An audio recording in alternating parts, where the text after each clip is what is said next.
Students, जैसा कि आपको पिछले वीडियो में बताया था कि जो एक संगीत, जैसे कि संगीत की अगर शुरुआत करते हैं तो उसको कितने भागों में बांटा गया है, मध्यकाल है ना।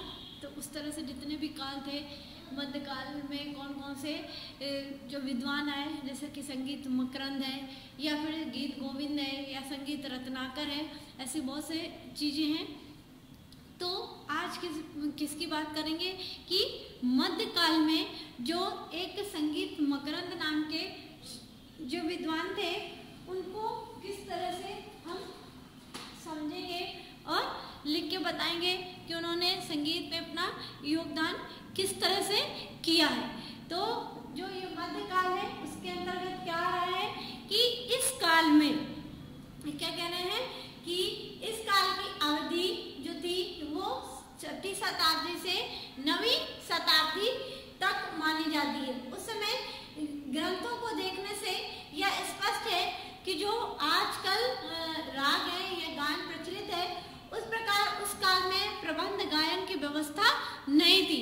आज का जो एक गाने का सिस्टम है और जो पुराना सिस्टम था, बिल्कुल जस्ट अपोजिट है। उसका कारण क्या है कि आज इंस्ट्रूमेंटल जो है वो ज़रूरत से ज़्यादा उपयोग में आने लगे हैं और उनमें इतनी मेहनत नहीं है। सच ये है कि उनमें इतनी मेहनत नहीं पड़ती है, लेकिन जो जैसे कि सितार है, हारमोनियम है, पखावज है, तबला, ये सारी चीज़ें क्या हो गई हैं, उनको पहले इनका उपयोग ज़्यादा होता था। तानपुरा है, इनके बलबूते पे ही हम संगीत की शुरुआत करते थे। आज इन सब चीज़ों को धीरे धीरे करके एक तरह से समाप्त होने की कगार पे आने लगा है। लेकिन आज जो इंस्ट्रूमेंटल आ गए, एक इंस्ट्रूमेंटल में सारी आवाज़ें उसमें होती है। आप जो आवाज़ चाहते हो उसी को उस गाने पे सेट कर लेते हो, लेकिन वो एक सच में सच्चाई है कि वो एक तरीका नहीं है, क्योंकि उससे आपका टाइम तो बच रहा है, पर एग्जैक्ट अगर आपको कोई बजाने को कहे, म्यूजिक निकालना एक अलग बात है, पर उसको बजा के उस पर करना या उसको समझना या किसी दूसरे को समझाना बिल्कुल अलग बात है। तो उसके लिए जो एक इन्होंने छोटी सी, ये सब चीज़ें अपने को कब समझ में आती है, जब अपन प्रैक्टिकल करते हैं। कुछ चीज़ें प्रैक्टिकली होती हैं और कुछ चीज़ें थ्योरी बेस पे होती है। तो थ्योरी का तो ठीक है कि हम उसे याद करके कंप्लीट कर सकते हैं, लेकिन जब बात प्रैक्टिकल की आती है तो हमको दोनों चीज़ें समझ में आनी चाहिए कि जो हम बजा रहे हैं वो हमें लिखने में आता है या नहीं आता है, या फिर जो चीज़ हम गाने जा रहे हैं उसके बारे में हमें पता है या नहीं है। जैसे कि हम किसी राग को बजाते हैं या फिर किसी गाने को बजाते हैं, तो उसमें एग्जैक्ट कौन कौन से स्वर होने चाहिए, क्या उसके साथ कौन सी ताल लगनी चाहिए, या जितनी भी उसके अंदर चीज़ें आती हैं वो सब हमको दिमाग में मालूम होनी चाहिए। कि अगर कोई हमसे पूछे तो हम किस तरह से बताएंगे कि कौन सी राग में कौन सी ताल बजाई, या ध्रुपद में कौन सी ताल बजती है, या धमान में हमने क्या गाया, या तराने के साथ कौन, मतलब ऐसी छोटी छोटी बहुत सी बातें होती हैं जो हमको पहले ध्यान में रखनी पड़ती है। तो आज जो ये बता रहे हैं मध्यकाल के अंतर्गत कि इस काल को संगीत का स्वर्ण युग कहा गया था। जैसे पहले और बातें की जाती हैं, तो ठीक उसी तरह से क्या कहा जाता है कि इस काल को स्वर्ण युग कहा गया। 11वीं शताब्दी से मुसलमानों का क्या हो गया था, आक्रमण शुरू हो गया था, और लगभग 12वीं शताब्दी तक में भारत के शासक हो गए और उनकी सभ्यता, संस्कृति, मुख्यता जो है वो क्या है, संगीत का प्रभाव।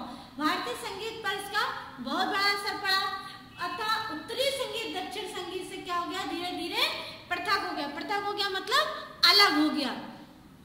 और मध्यकाल में संगीत के कुछ महत्वपूर्ण ग्रंथ भी लिखे। अब उस ग्रंथ में से जो एक पहला ग्रंथ इन्होंने बताया, संगीत मकरंद।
दिया। अब सेकंड पे, ये फर्स्ट है, अब सेकंड कौन आ रहा है? गीत गोविंद।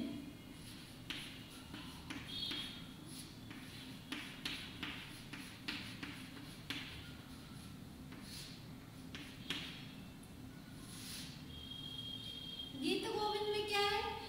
इसकी रचना 12वीं शताब्दी में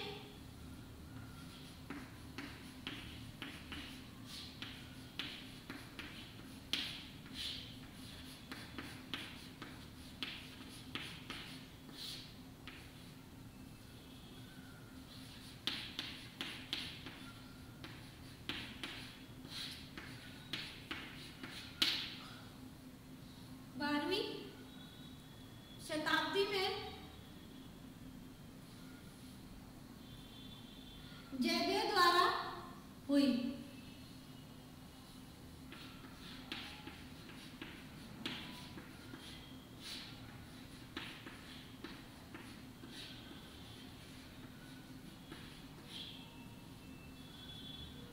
जयदेव द्वारा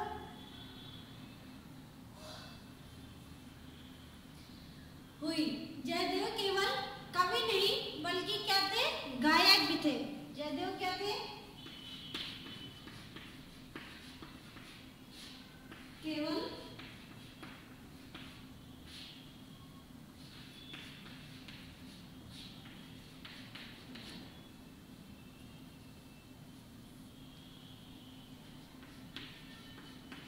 बल्कि